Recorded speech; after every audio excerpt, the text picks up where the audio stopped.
بسم اللہ الرحمن الرحیم۔ ایک دفعہ کا ذکر ہے، کسی گاؤں میں ایک کسان رہتا تھا۔ ایک دن کھیت میں ہل چلانے کے لیے گیا۔ ہل چلاتے ہوئے کسان کی نظر ایک چمکتی ہوئی چیز پر پڑی۔ اس نے پہلی دفعہ اس کو نظر انداز کر دیا۔ دوسرے چکر میں اس کی نظر اس پر پڑی اور وہ چیز سورج کی روشنی کی زیادتی کی وجہ سے پہلے سے کہیں زیادہ چمکنے لگی۔ کسان دل میں کہنے لگا، آخر یہ کیا چیز ہو سکتی ہے؟ بالآخر اس کی طرف کسان بڑھا اور اس چیز سے خاک کو صاف کیا تو اس کی چمک پہلے سے بھی زیادہ بڑھ گئی۔ گھر آ کر کسان نے اپنی بیوی کو بتایا، آج مجھے کھیت سے ایک قیمتی پتھر ملا ہے۔ بیوی کہنے لگی کہ ہم اس کو اپنے پاس رکھ کر کیا کریں گے؟ بہتر ہے اسے بازار میں جا کر فروخت کر دیں اور جو رقم ملے گی اس سے گھر کے حالات بہتر ہو جائیں گے۔ کسان وہ قیمتی پتھر بازار میں فروخت کرنے کے لیے گیا۔ دکاندار نے جب وہ قیمتی پتھر دیکھا تو کہنے لگا کہ میرے پاس اتنی رقم نہیں ہے۔ کسان کو وہاں سے بھی نا امیدی ہوئی، لہٰذا کسی بڑے تاجر کے پاس جا کر پتہ کر لے۔ کسان کو وہاں سے بھی نا امیدی ہوئی، یہاں تک کہ وزیروں کے پاس سے بھی نا امیدی ہوتی ہے۔ ادھر اس کی فروخت کرنے میں جستجو بڑھتی جا رہی تھی۔ آخر یہ معاملہ وقت کے بادشاہ کے پاس جاتا ہے۔ جب بادشاہ اس کو دیکھتا ہے تو پہلی نظر میں ہی بادشاہ کو یہ چمکتا ہوا پتھر پسند آ جاتا ہے، لہٰذا وہ اس کو ہر صورت میں خریدنا چاہتا ہے۔ بادشاہ نے وزیروں سے کہا کہ اس کو ہم خریدنا چاہتے ہیں۔ وزیروں نے کہا کہ بادشاہ سلامت، اس کی قیمت ہم نہیں لگا سکتے۔ بادشاہ کہنے لگا، اگر تم اس کی کل تک قیمت نہ لگائی تو تم قتل کر دیے جاؤ گے۔ تو ہر کسی کو اپنی جان پیاری ہوتی ہے۔ آخر انہوں نے مل کر یہ فیصلہ کیا کہ اس کسان کو کچھ وقت دیا جائے اور یہ شاہی خزانے سے جتنی دولت اٹھا سکتا ہے اس مقررہ وقت میں اٹھا لے۔ اس سے زیادہ وقت وہ محل میں ٹھہر نہیں سکتا۔ وقت مقررہ پر شاہی خزانے کا دروازہ کھول دیا گیا اور یہ کسان کمرے میں داخل ہو گیا۔ اس نے اس کمرے میں چاندی کے زیورات دیکھے تو دل ہی دل میں بہت خوش ہوا۔ ناگہاں اس کی نظر ایک دروازے پر پڑی اور کہنے لگا، دیکھیے تو صحیح آگے کیا ہے۔ دوسرے کمرے میں داخل ہو گیا، اس میں سونے کے زیورات تھے۔ کسان کو اور خوشی ہوئی، ابھی خوشی کے لمحات سے مسرور ہو رہا تھا کہ اس کی نظر تیسرے دروازے پر پڑی تو یہ سوچ کر کہ یہاں تو سونے کے زیورات ہیں، نہ جانے آگے کیا ہوگا، وہ اس کمرے میں داخل ہو گیا۔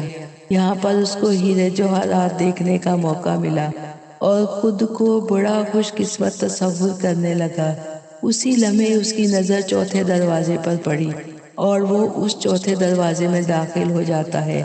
ادھر دیکھا، کسان نے دیکھا کہ بادشاہ سلامت کا تخت نظر آیا۔ تخت کو دیکھ کر اس کی خوشی کی حد نہ رہی اور دل میں کہنے لگا کہ آج میں لوگوں سے کہوں گا کہ میں بادشاہ کے تخت پر بیٹھا تھا۔ جب تخت پر بیٹھا تو اس کی طبیعت کو کچھ سکون ملا اور سوچنے لگا کہ میرے پاس تو ابھی بہت وقت ہے، کیوں نہ تھوڑی دیر کے لیے آرام کر لوں، اور بادشاہ کے تخت پر لیٹ گیا۔ ایسا لیٹا کہ اس کو نیند آ گئی۔ جب دربان نے دیکھا کہ وقت تو ختم ہو گیا ہے، کسان باہر کیوں نہیں نکلا، لہٰذا دربان اندر گیا تو اس نے دیکھا کہ کسان آرام کی نیند سو رہا ہے۔ اس نے کسان کو جگا کر سونے کے زیورات والے کمرے میں بھیج دیا۔ اب کسان چاہتا تھا کہ اس میں سے کچھ زیورات اٹھا لے، لیکن اس کمرے کے دربان نے بنا کوئی چیز پکڑے دھکے دیتے ہوئے پچھلے کمرے میں بھیج دیا۔ جب کسان نے وہاں سے اٹھانے کا ارادہ کیا تو اس کمرے کے دربان نے بھی اس کو جھڑک کر پہلے کمرے میں بھیج دیا۔ سب کمروں کے دربانوں نے یہی سلوک کیا اور کسان کو خالی ہاتھ لوٹنا پڑا، سوائے پچھتاوے کے کچھ نہ اس کے ہاتھ آیا، اور سارا راستہ وہ اپنے آپ کو ملامت کرتا رہا، کاش میں خواب غفلت کی نیند نہ سویا ہوتا۔ پس انسان کو بھی خداوند متعال نے تین طرح کی زندگی دی ہے۔ ایک انسان کا بچپن ہے، دوسرا انسان کی جوانی، تیسرا انسان کا بڑھاپا ہے۔ انسان کا بچپن چاندی کی مثل ہے، جوانی سونے کی مثل ہے اور بڑھاپا ہیرے کی مثل ہے۔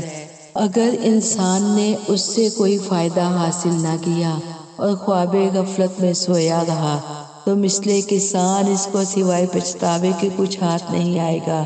نہ بچپن میں کچھ کمایا، نہ جوانی میں آخرت کے لیے کوئی جمع پونجی کی، اور بڑھاپے جیسی نعمت کو بھی ضائع کر دیا اور ساری زندگی غفلت میں گزار دی۔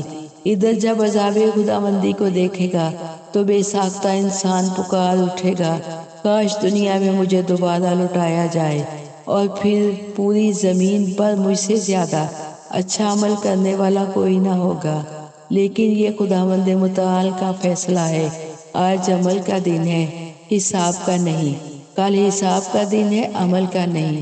لہٰذا اس وقت کا پچھتاوا کسی کام نہیں آئے گا۔ آج ہی خواب غفلت سے بیدار ہونا چاہیے تاکہ کل قیامت کے دن مخلوق خداوندی کے سامنے شرمندہ نہ ہونا پڑے۔ خداوند متعال سے دعا ہے کہ خداوند عالم ہم سب کو خواب غفلت سے بیدار ہونے کی توفیق عطا فرمائے۔ آمین ثم آمین۔